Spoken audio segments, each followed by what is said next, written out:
ஆம்பூர் அருகே காங்கிரஸ் மற்றும் தமிழ் மாநில காங்கிரஸ் கட்சியின் ஒருவர் கல்வீசி தாக்குதல் நடத்திக் கொண்ட சம்பவம் அப்பகுதியில் பெரும் பரபரப்பை ஏற்படுத்தியுள்ளது. வேலூர் மாவட்டம் ஆம்பூர் பகுதியில் காமராஜர் பவன் என்ற வணிக வளாகம் உள்ளது.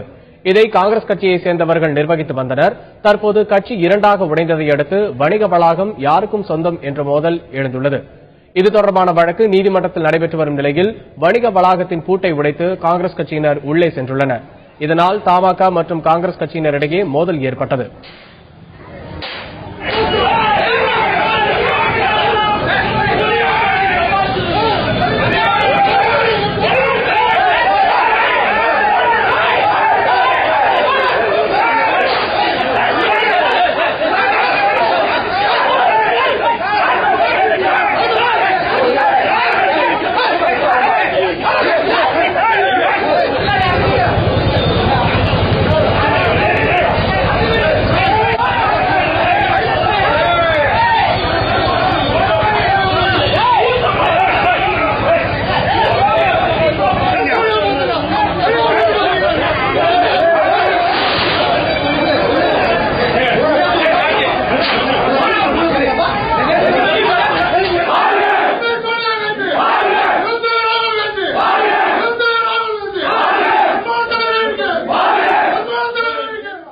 தொடர்ந்து இரண்டு தரப்பினரும் கற்களை வீசி தாக்கிக் கொண்டதால் அப்பகுதியில் பதற்றம் நிலவியது.